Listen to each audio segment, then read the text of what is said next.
And we're back. We're sitting here today with Casey Hedican. How's it going, man? Pretty good. Super excited to have you in the studio today for an extended Tanner's Terp tasting. We have a bunch of jars of things that you grew over the summer. We're going to do some dabs and talk about what you grew. Let's do it. So first off, how long have you been growing in Minnesota? Sort of what does your cannabis history look like? 2018, when the Farm Bill was passed, we got our license and grew a couple acres for a few years here outdoor Minnesota. So pretty much 2018. Sweet. Yep. Awesome. Well, it was fun to be able to come out and help you harvest during the end of the summer, early parts of the fall there. And some of those plants are now in these jars in front of us. So let's sort of jump in. We took a dab right off before we started recording. We're going to do another dab here. I'm going to start with the Mila Kunis. All right. This is one of my favorites. I love things that have like a super sweet vanilla-y smell to it. And this is spot on sweet. Well, and you and your wife helped harvest. Yeah, that's true. That always adds a little extra flavor to it. Yeah. But I mean, tell me a little bit more about where does Mila Kunis come from? The plant, not the actress. Mila comes from Honest Genetics. I believe he's out of Washington or Oregon. Mm-hmm. It's a cross between garlic glaze and cookie jar. I popped a few beans last year and found that one that I really liked. She's kind of a slow grower, but the terps are very unique. It's pretty vanilla, sweet vanilla cookie dough. Yeah, totally. Here, Jordan, you want to give that a smell there? Yes, please. Pass it over. Yeah, anything that has that sweet profile, I think is a little bit more, not unique isn't the wrong word, but people have been really leaning into like the gassy, Fruits funky, and gases, for sure. yeah. That anytime you have something that is just like straight vanilla, it's always a different. treat. It's for different. Sure. I mean, it used to be around, but not so much anymore because a lot of the fruits are dominating the market now, you know, so a lot of the orange and super boof and all that.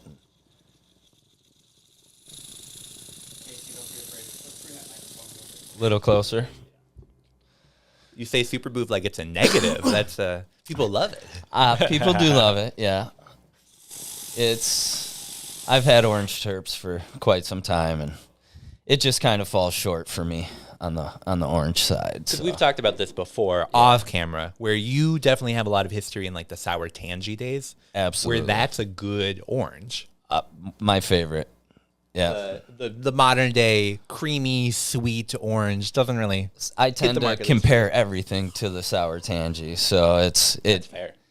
That's kind of where it falls short for me. I would say I yearn for that sour tange that I haven't had in so long, and then I get something and I'm like, oh, it's good, but it's not quite there, you know. Super fair. Yeah. So you were saying this one is a little bit of a slower grower. Does that mean it's a bit more challenging to grow outdoors in Minnesota, or what are your thoughts on that? The vigor. It's more of a short, cushier plant. Okay, so for sure. It doesn't have the stretch or the vigor that some other ones do.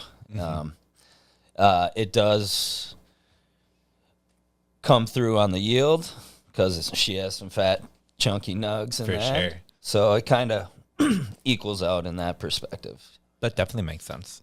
Well, I mean, I love Mila Kunis. This is such a fun one.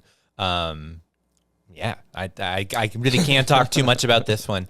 I people who watch this show know that anything on like that citrus, fruity side, I love. But I've really been leaning more into like that blueberry, sweet, like muffiny cookie notes. Some new that things. I think are fun. Some new things, you know. Variety is the spice of life. So Yeah, I like to grow things that nobody else is growing. I like to find unique terpene profiles that like nobody else really has. That way people can compare it to the everyday super boof or whatever. For sure. You know? Yeah, well, that one's definitely a fun one. Yeah. So we're going to keep moving along here. We've got a lot of oil. We got a lot of dabs to do. That's not a bad problem to have. Not at all. What should we talk about next? We've got a few in front of us.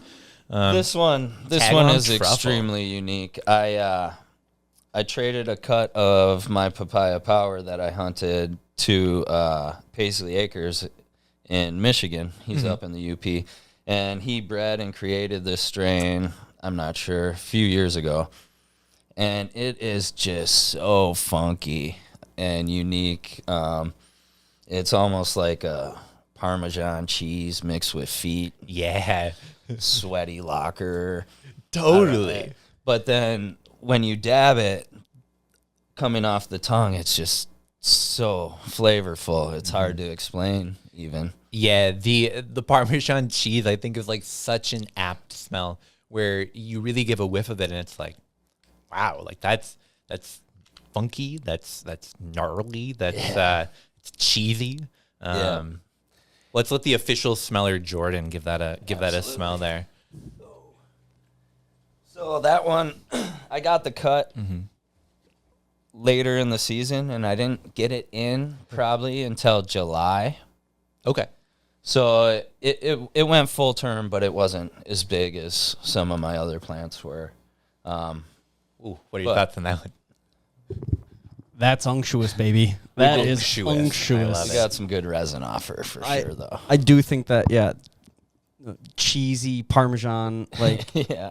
almost not garlicky, but like Italian herbs, like I don't have a box in my brain for that one. It's funk, and a lot of people are like, I don't know if I should like that smell or not, but you just can't quit smelling it. Like, oh my, what? Oh, yeah. Yeah, totally. It is really just like gnarly. Like it's just like a cheesy smell. It almost even has like a nuttiness to it. Like, all right. Well, let's give it a taste here. So we'll heat it up in the Puffco. We're gonna go super low temp on this because, like you were saying, I find that just pulls out the flavors so much from it. Which is crazy because I think it has a lot of unctuosity on the nose. Unctuosity. There's a lot going on in there for sure. I love it though. I'll definitely keep it around for a while. It's up there in one of my top fives. I like. I'll let you hit that. I feel like I want to like mix it with butter and spread it across some like garlic toast. Marinate a steak with it. Oh, garlic toast. Yeah. Here, give that a try, Jordan. Yeah. I think you'll see once you get a taste of that, like even so much more of that, like garlicky, toasty, cheesy. Wow. That toastiness. I think I didn't get the nuttiness you mentioned on the nose, but on the flavor, that kind of like Toasty. Yeah. Cheese, warmth, buttery almost. I'm so creamy. stoked about this. I'm long story short doing a gluten-free, dairy-free right now, which has not been enjoyable. But this just gives me a little bit of that toasty cheesiness that I needed. That's perfect. Scratch the itch a little bit. Yeah, exactly. And we always like to do the Q-tip test here, which is sort of a made-up test. But we like to show that there's a lot that can be done in the wash, in the pressing, that leads to a clean final product. And that Q-tip is so clean. Like, you get no actual burned plant matter on that. Like, that's a really clean wash. Shout out to the washer, man. I try my best. So you started growing in 2018 on that hemp scale. But this is a step beyond just being able to take seeds and turn them into flower. When did you sort of turn that passion of solventless oil into something that you were doing yourself? I mean, 16, 17 years old, I was dry sifting, pulling, separating resin heads. And so since a young age, I've been... I dig it. Totally. Making concentrate. 2013, 14, I'd say, a buddy from Oregon came out and he started pressing some keef. And I'm like, what are you doing? He's like, oh, you press this and then we can dab it. And I'm like, what? Because we were only getting BHO and crappy. For sure. Wax oil back then, and it was far and few in between. And I'm like, wow. And then I found out how to squish nugs as well. So I was making a lot of flower rosin back then. And just kind of progressed from there. Back 2015, I think I built my own... 15, 16, I built my own rosin press out because I was breaking a lot of hair straighteners. So So I took a couple. Did you have the clamp on the I hair? did. All right, for I sure. did, yeah. Shout out to that. So I ended up taking some hair straightener plates and JB welding them to my 600-pound DeWalt clamp. Cool. Okay. And I mounted that to my bench press and had that all set up down to a science because it wasn't digital control on the temperature or anything on my Absolutely. plates. So I'd turn it on for 30 seconds and I'd press and wait and do this whole thing. And I'd make some decent oil for what there was back then. For sure. So as that progressed, started washing and pressing and freeze drying and just studying the art and doing it. And, Yeah. you know, that's the only way to get better is by doing it and Absolutely. working at it. Like, you can read and study all you want, but until you get in there and actually get your hands dirty, you're not Well, gonna. it's clear you've gotten your 10,000 hours Yeah. because like you've honed that craft of being able to take seed and turn it into incredible concentrates, which is not just a skill of making high quality concentrates, which is an art in itself. Thank you. But also the cultivation of the plants and guiding them through their life. And it was so cool coming out to your farm this summer, looking in that greenhouse that you have and seeing these monsters of a plant that I have like heard about before, Yeah. but had never actually seen plants that like you have to get on a ladder to see the top of. And it's the impressiveness of outdoor growing. Appreciate it. Do you Outdoor is Yeah. definitely my passion. perfect? That's what I was about to ask. I'm more of a purist and a naturalist. So when everything in nature is working symbiotically as one, how it should, magic happens. Yeah, for You sure. know. Indoor, you need to control all that. With outdoor, you can't emulate the sun. You know, nothing beats the sun. So you're getting that high power from the sun. You're getting outside pest pressures that you wouldn't get indoors. For sure. But then naturally, you're getting the predators coming in to balance everything. Yeah. And when you're getting them outside pressures, the plant knows it needs to build up and Totally. And its defense mechanism is its trichomes. So naturally, they're going to build better, bigger, hardier, stronger, terpier trichomes. Yeah. In my opinion, just from my experience. Totally. So No, I think that's so like apt, especially when you look at, like you were saying, like why this plant produces these chemicals in the first place. Yeah. It's not just because like it wants to do us a favor. It's because it's trying to defend itself. that's and its only protection against yeah, outside elements. So yeah. I love it. I think it's the same mindset that people have been trying to put to like living soil of saying like, how do we get it as close to nature as possible? But taking it even one step further and saying, by removing outdoors, you're sort of removing a lot of what gives this plant its oomph. We're stewards, you know, we Yeah. need to help it along to make it be its best. Yeah, But it's going to do what it's got to do on its own. So, I love it. yeah. Well, let's move on to the next one here. So you talked a little bit about this when you told the story of Tagalong truffle, but papaya power. Yeah. Tell me about that one. Where did that come from? What is it? That is Sin City Blue Power crossed with, I think, Bloom's papaya. Okay, for sure. And I hunted a pack of this a couple years ago and found this one and just fell in love with the flower. It's not the greatest washer, but the resin it does make is absolutely phenomenal in my opinion. So I have to run one outdoors every year just so I can have some of that resin to smoke on. Totally. But the flower it produces is absolutely amazing as well. That makes sense. Yeah, we had Dr. Clement Dabney in a couple months back, and we asked, like, what do you always like to grow? He's like, I got to have one that has its bag appeal. I got to have one that's a high yielder. And then I have one that is like the terp profile that I'm looking for. And it's cool being able to grow multiple plants and sort of say, what am I growing this plant for? And that one being this is the terps that I'm looking for. Yeah, yeah. And that's definitely unique, too. It's not heavy papaya. I think it's more of the blue power leaning, but it's a good mix of both of them. And it slaps. I love it. Well, here, we'll load some in the puff coat. But first, Jordan, do you want to grab a smell of this one?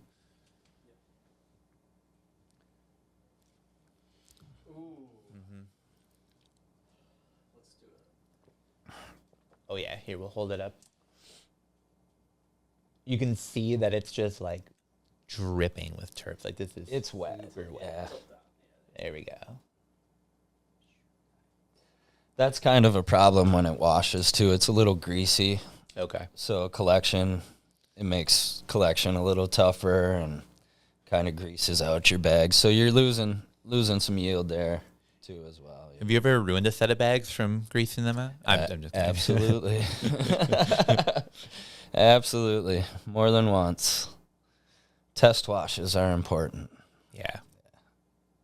What does your process look like for maybe you have a new cut you're exploring for figuring out if something is a washer? Do you do like the jar tech, see if you get some Jar tech's a good tech to do for sure. After so long, you can tell and feel just off the plant. A lot of times, like if you rub a plant or a leaf, do the smell test, you'll either get like sticky stringers or sandy. Okay, for sure. You'll actually see intact trichome heads on your fingertips. So that's a good indication that it might be a good washer. But if it's just slimy, greasy, yeah, you kind of want to. All right, maybe. Stay No. away. Maybe not. I Not know for that one. I know a lot of our listeners know exactly what you mean by a washer, good washer, bad washer, but for those For those that listeners don't know. who don't know what a washer is or what that process is, could you explain that? Yeah, for sure. So, I mean, I'll let you explain a lot of it, but in essence, for this to go from the plant material itself to this, it has to go through the wash. A good washer would be something where we take it and we do a process with ice and water and we wash it. And then being a good washer, the separation of heads from the plant material, as far as the collection and the yield, that would be a good washer, being a good yielder and how easy the heads separate from the plant material. So that's kind of what we mean by being a good washer, a good yielder. Yeah, as I talked about earlier in this show, as I'll talk about in the future, I love orangey strains. Generally speaking, that just doesn't wash as well. You can cross it. You can try to find something that has the orange in it. Yeah. But if you're going for like a straight orange profile, generally just not a dumper. A lot of lemon citric-y strains tend to be more greasier. And yeah. Shout out to the good BHO makers in the world then. You know? Hey, we got a good one we know. Oh, yeah, absolutely. Yeah.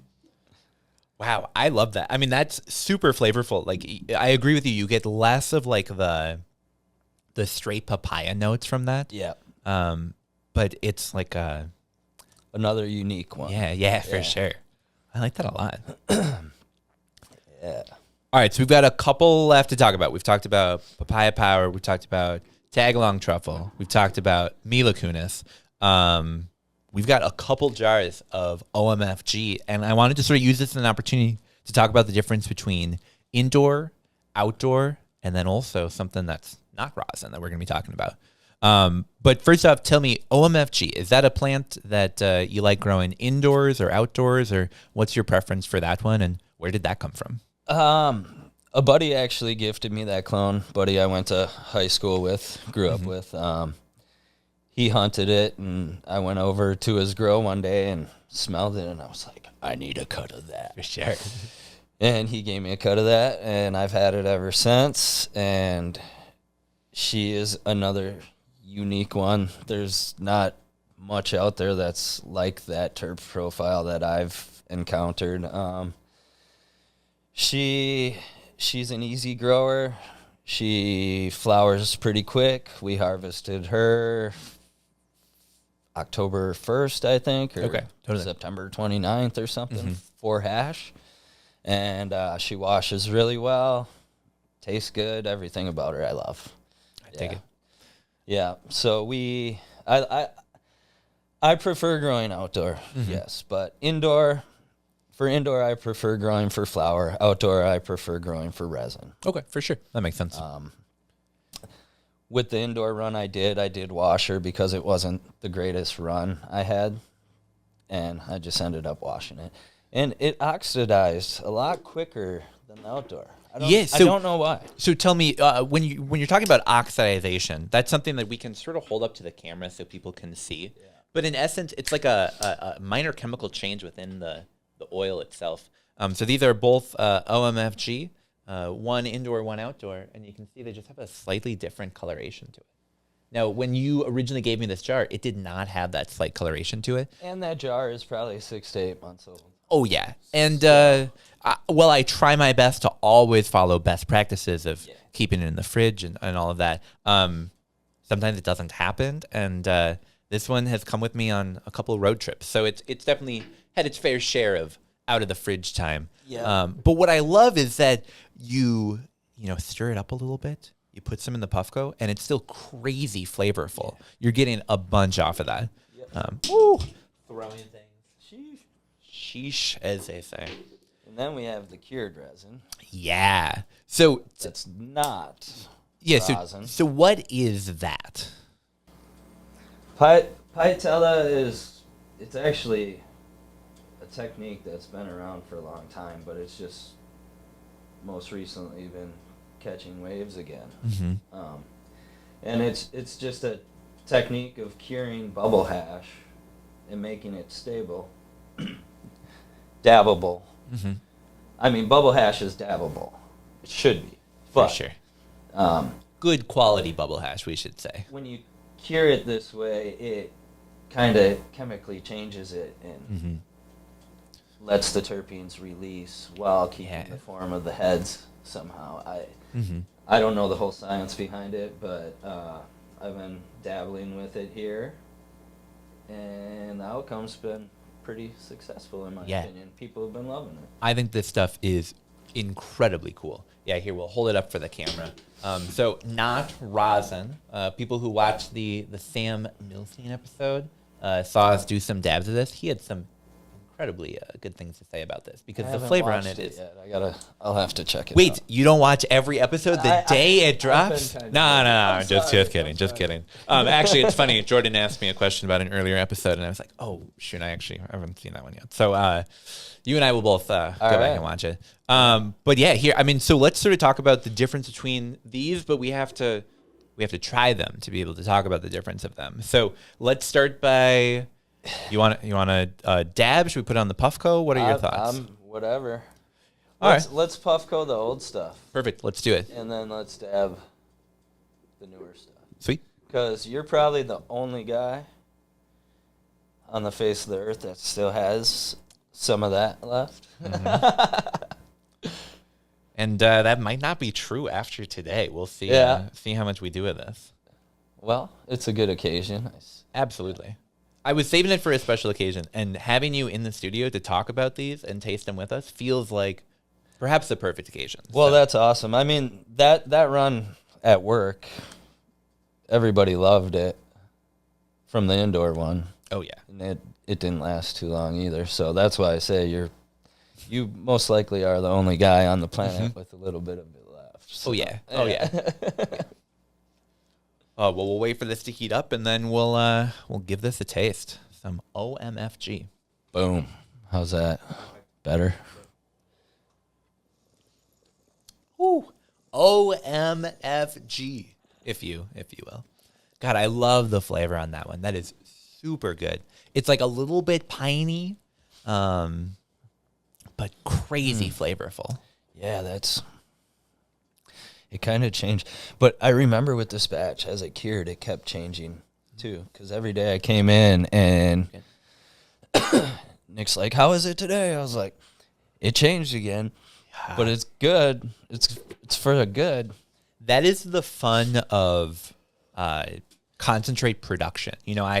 I don't at all consider myself to be a master of the art of any sorts, but got into dabbling with making my own concentrates with some of my home grow and being able to see every step of the process from growing to the washing to the pressing to then watching that change over weeks and months is just really, it's a cool connection with the plant that I think a lot of just consumers who buy at a dispensary really miss out on.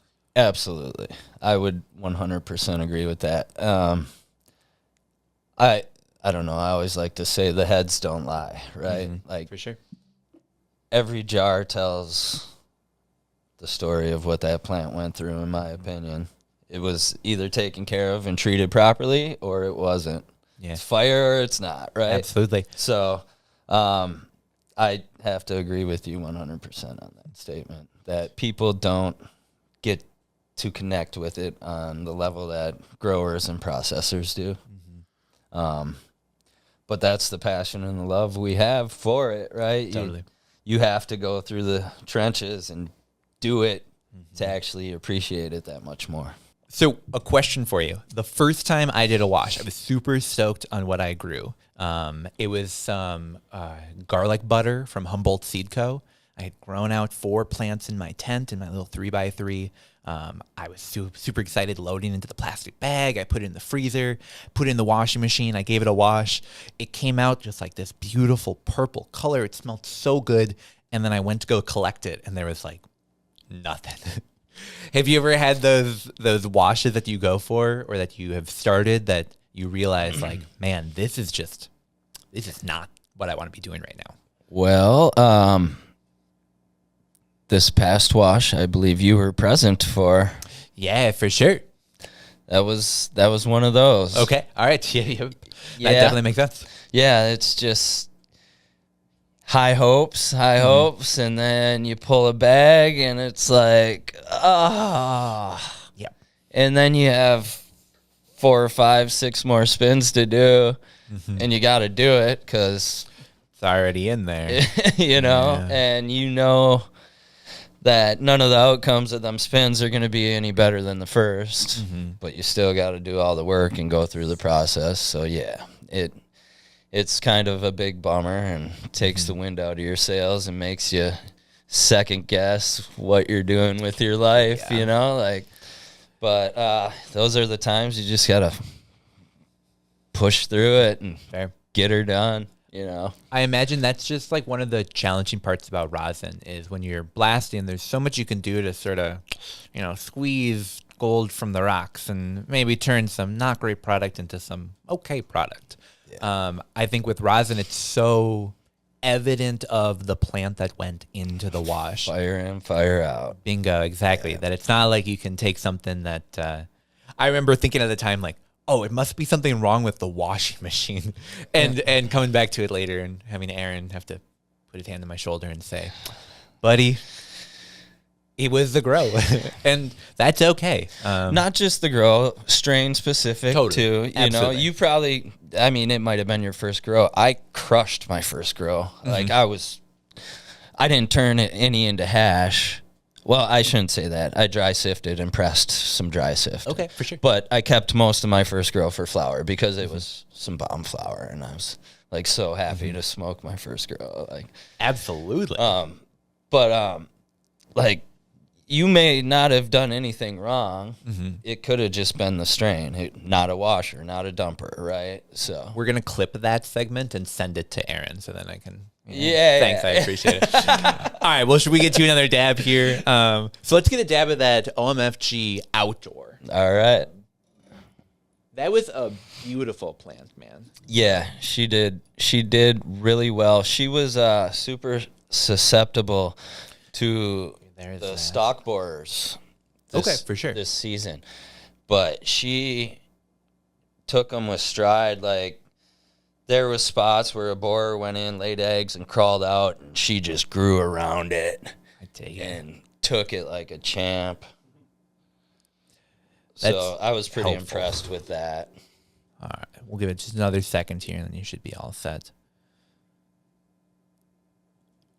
Oh, there's that for you. Yeah, it was so cool coming out. Jordan, I'll tell you, Will, he's ripping that dab. I know, I'm so sorry. I saw a tiny little piece of that fell. Where you come out to this little greenhouse, and there are these plants that are just giant. And I was thinking to myself, like, man, how did these get so big in just the past couple of weeks? Like, it's only been summer for a minute. Realizing that just like if I was growing tomatoes and I'd go and buy a tomato start, they don't go as seed in June. And Casey, when is your here, I can grab that from you. When is your start time? When you're thinking about what you want to grow in the summer, when are you generally looking to like get some genetics going? If I'm starting from seed, which I generally wouldn't risk my outdoor season on a seed. Okay, for sure. I'd want a confirmed genetic that I'm growing, because then I know what to anticipate for harvest. But if I was starting from seed, I'd probably start my seeds in January, February. Okay, for sure. Start getting them going, and so I can get some clones off them as well. Maybe even get that flipped indoor so I can get an idea of what it might be outdoor, and have a clone rooted, ready to go by June 1st. Okay, that makes sense. Usually.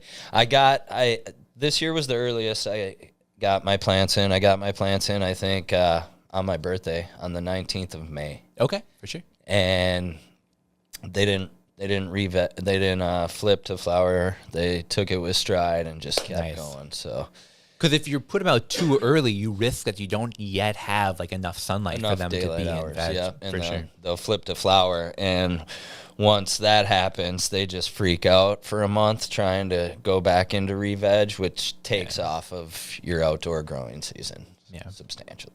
Definitely makes sense. You know, that means, Jordan, it means it's time for summer in just like a month here, like just a couple of weeks. Summer begins. It's swimsuit season, baby. Yeah. Exactly. Oh, that was a bummer. I dropped half that dab. I know. We've all been there, and I looked immediately at the floor and was like, "Oh yeah, we've not cleaned this recently enough that I would I'd grab that and do that." But wait, you don't think I get a bucket and mop in here before and after every episode that we do? Oh, I thought I was the only one that was. Then it's probably cleaning. I've been doing Tuesdays, Thursdays. Still tasted great nonetheless. Bingo. Yes. Well, and let's be real. There were times in the early days of me consuming cannabis when it was far more scarce, where if it dropped on the floor, it's still fine. I plead the fifth. Yeah, exactly. Well, so let's get some of this Piatella into the Puffco. Yeah. I already know that this is crazy flavorful. But tell me, I mean, was creating this something that you went in intending to do, or was it something that was sort of more of a let's experiment and see what comes out? Because this is fire. I've been seeing a few other hash makers over the past year or two coming out with this product, and there's a couple different ways of producing it. One is a cellophane tech where you vac seal it. Another is a jar tech. And I tried the jar tech a couple months ago with a little bit of bubble hash I had laying around, and it turned out really well. It was actually some of the Chem and Onions bubble hash. I think the first time you had Sam Milstein on. Oh, yeah, absolutely. He had a jar of the he definitely Chem did. and Onions. He called it foul. Which is like the highest compliment, like that.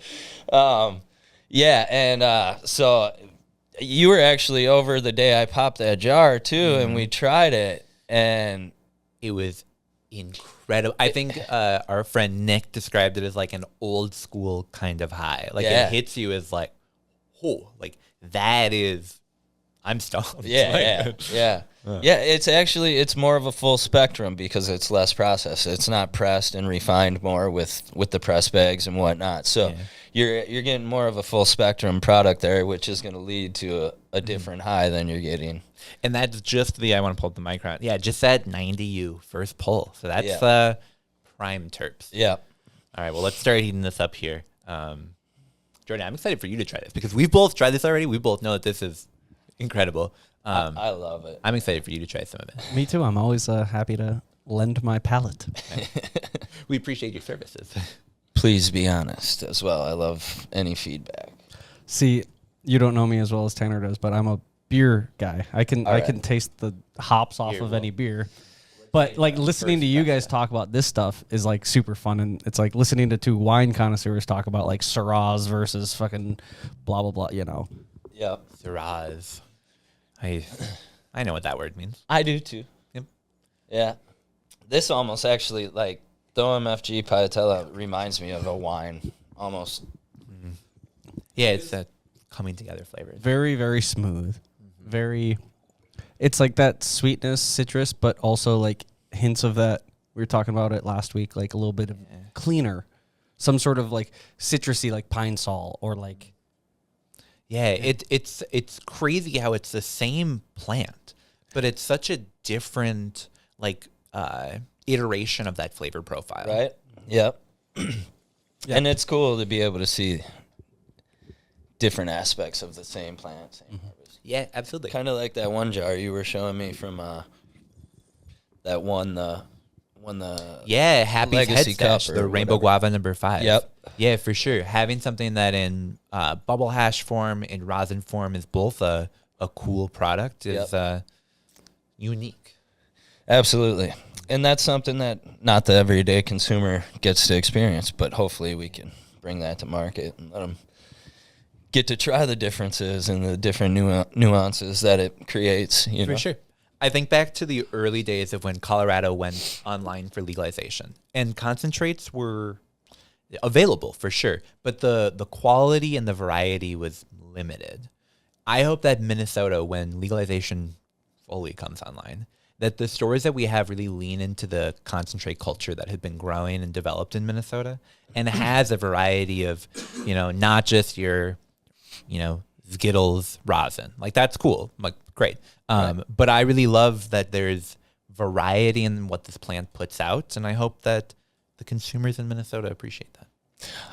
I concur. I really hope so as well. Not just like stuck on the all the main strains as well. Like, don't be afraid to go out there and try new things. Totally. Yeah. You came back from Colorado this summer, Estes Park, just a couple weeks after I was there. Yeah, it was amazing. And you had a jar of just some funky, like it was rotten fruit something that I can't remember exactly what it was either. But there were, how to find cool terps in the rough, if you will. I try. I'm an avid hunter, fisherman, outdoorsman. So when it comes to hunting cannabis or terpenes, I take the same passion that I do in the outdoors, and I put it towards that as well. So, yeah. Well, it clearly shows in the work that you put out. I remember showing you some of our washing process and being like, what do I do better, man? And your whole thing was like the care and craft that you put into like your favorite activity. You have to do that for this. You can't half-ass it. Otherwise, you're going to get half-good product. Yeah. This is really good stuff. Thank you. Appreciate that. All right, so we've talked through Papaya Power, Tagalong, Mila Kunis, OMFG in a variety of different formats. But then you brought in one more jar. Now, you didn't get any of the Big Bad Wolf rosin. No. So that's why I'm excited for us to talk about what this one is. So tell us what this is and sort of where Big Bad Wolf came from. So Big Bad Wolf it's a CSI Humboldt cross of Chem 91 to Chem Dog. So it's just full on Chem. Mm-hmm. Chem Dog is one of my favorite, number one all time. I'm old school. I love it. I won this pack of seeds on the Minnesota Cannabis Facebook page. Okay, for sure. Tyler, Head in the Trees. Mm-hmm. It was a lottery or whatever, and I won. So I got them, and I popped them, and I hunted them, and out of 6, I found this one and fell in love. And it is a washer. It is a dumper. Mm-hmm. And the resin that it produces is absolutely amazing. The indoor flower she produces is fire. I love that, too. Because would you describe yourself as a chem flavor prefer? Is that generally what you're looking for? Absolutely, yes. I love the gas. So this is more chem doggy, more chemi. There's some chems out there that are more garlic leaning, kind of GMO-y, but this is more chemi. Okay. And I like the more chemi. I love GMO too, but when I want chem, I want chem. That totally makes sense. Yeah.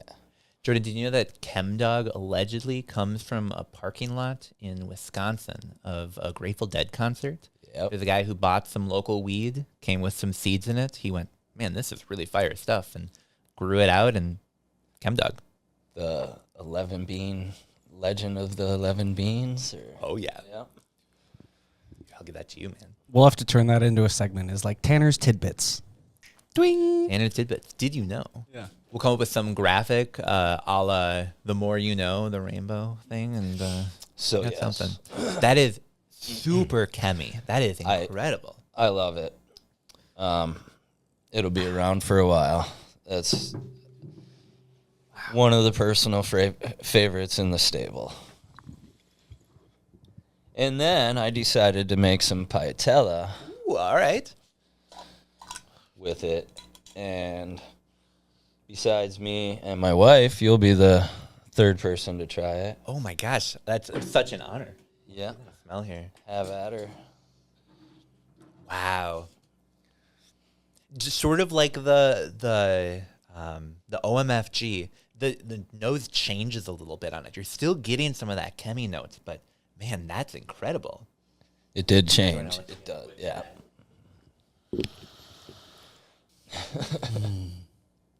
Yeah. Okay, that's very nice. I know I throw this word around a lot, but nostalgic. There's something. It's old school. It is. Okay, so maybe it's bringing me back to like just hanging out with the guys and you know. Absolutely, for sure. For sure.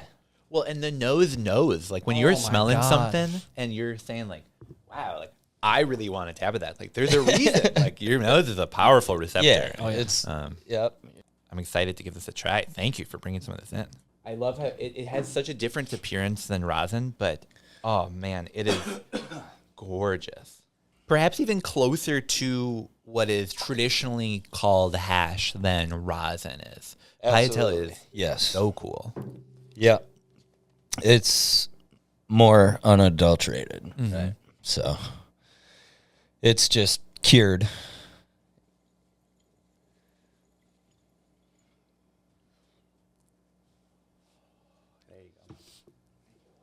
Holy sheesh. That is incredible. That is like such a full profiled chem. Like it's not just like I thought the rosin was good, but that is insane. Wow. They're like, it's everything. Like Yeah. you've got creaminess, but you've got pininess, but you've got like that kind of, we're getting into that cheesy like Parmesan world, but like not funk, just like that creamy. Wow. That's something else. That is something else. Special. Oh man. What else is in there? Like a pepperiness. That's another like straight chem dog's hard to find. So when I found that pheno, I was extremely happy. Yeah. We got to get the Dabbler Depot alcohol team in here to do like a wine. I was going to say, we should get Sharon. Sharon is our resident super sniffer. She can, like, somebody will pop a bottle of wine 25 feet away from her, and she'll be like, wow, that's... That grape was grown on the northwest side of the... Like, it's insane what she can do with her nose and her memory, so... And dude, Is she coming in? No, not today, unfortunately. Yeah, not today, but... Yeah, but, dude, and incredibly clean. Like, one Q-tip in there, got it cleaned out. The second Q-tip, there's, like, nothing on. Like, it was basically, like, you know, not even in the... I think that the OMFG Paella cleaned up a lot better than the Big Bad Wolf, but nonetheless, this cleans up pretty well as well for not being pressed and more refined, you know. Oh, man. Yeah. Yeah, it turned out really good. I'm pretty excited about it. Yeah. That's you've got some cool charts on the table right now, that's for sure. Appreciate it. Thank you. Yeah, we'll keep hunting and trying to find some new stuff. You know? Yeah, so speaking of that, looking forward to next year. I mean, we're coming up to like January when that next year's season is coming up. Is there anything that you're looking to grow outdoors this coming season or looking forward to? I've already been thinking about it, and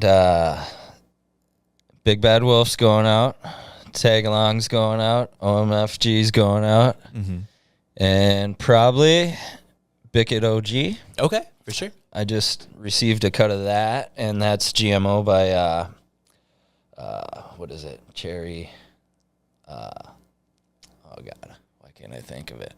I can't think of it right now. You're all good. But some cherry cross. Yeah, Lime Rising Farm, Nick, he bred that in Michigan as well. I didn't get the cut from him, but I got it from a buddy of ours. So I'm looking forward to some super funky GMO next year as well. Get some garlic in the lineup. Yeah, I dig it. Well, and then also you have an incredible garden outside of just cannabis. It's so cool coming out and seeing what you and Abby have set up there. What things are you excited to be growing outside of cannabis? Any vegetables or? Always love growing our carrots. All right. Carrots are fun. It's so rewarding pulling a big giant carrot out. Love doing that. Tomatoes, garlic. I already got my garlic in for next year, so I love growing garlic. We just try to grow whatever we eat. Green beans, a lot of green beans. Cool. Yeah. I tried to do carrots for the first time last summer, and I was like, we're going to do container carrots, and pulled them out, and they were about that big. And, carrots, yeah, container carrots. Container potatoes, those work really well. Mm-hmm. I just keep chicken with the tomatoes. Tomatoes and hot peppers. Can't go wrong there. So. And then our chickens, we love our chickens. Yeah. Too. So we try to take all our chicken manure and stuff, incorporate that in the garden, compost, and keep it all one closed loop system. And it was so cool. I'm used to finishing the harvest of my indoor plants, chopping down and being like, well, now we gotta sort of move the dirt around, get some nutrients back in there, figure stuff out. Yeah, I love the fact of outdoor growing where, all right, well, it's the end of the season. What do we do? And you just let the chickens in, and it'll be ready for next season. They turn it up. We cover it with some composted leaf matter and some wood chips and let her rock for next season, and nature does its thing, And then we have a compost pile that all our indoor whatever trash and soil and food scraps we all put in there, and then we'll top dress our beds and our garden with that as well too. So nothing really goes to waste, and it all goes back to where it's supposed to. All right. Well, so one quick question for you. So for people that are looking to grow outdoors this summer in Minnesota, growing outdoors is a different beast than growing indoors. What tips might you have for people that are looking for their first season outdoors? Find a early finishing strain, one that's going to be finished before the snow flies or it gets way too cold and the plant just dies off and doesn't have a chance. So that Jack Herrera outdoors. Yeah, no sativas. Autoflowers might be a good choice. Okay. You might even be able to get 2 runs of autos in if you get them out early enough, or just hunt a strain that finishes quick. Fair. Yeah. All right. Oh, I appreciate that. I think a lot of people make that mistake of they're super excited to grow outdoors. They're sort of get in there. What genetics am I most interested in? Oh, I want this one. It's going to be super uplifting and citrusy and wonderful. And there are parts of the world where that is great to grow. If you can find a 50, 60-day finisher, you can probably make it work. Fair. I appreciate At least for hash. Yeah. Yeah, fair. Yeah, but yeah, strain dependent. Choose your strain. Choose a good strain. Minnesota's we're a different ecosystem here. We gotta. If someone, obviously different breeders create different tech. Every seed is a little bit different. But if someone was looking for like, I just want to put a seed outside. Any strain that you'd recommend that people are guided towards?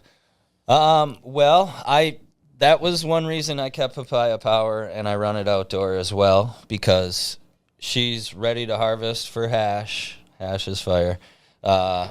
Usually by the last weekend in September. Okay, for sure. Yeah. Nice. So I'm usually harvested papaya before October even hits. Okay.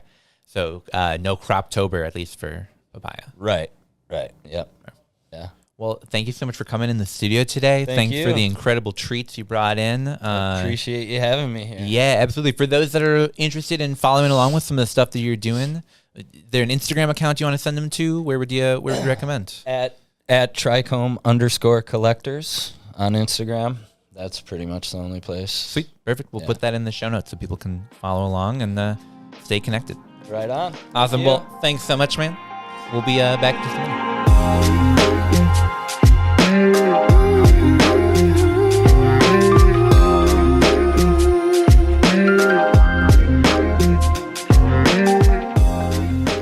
Northern Lights is a Minnesota Cannabis College production.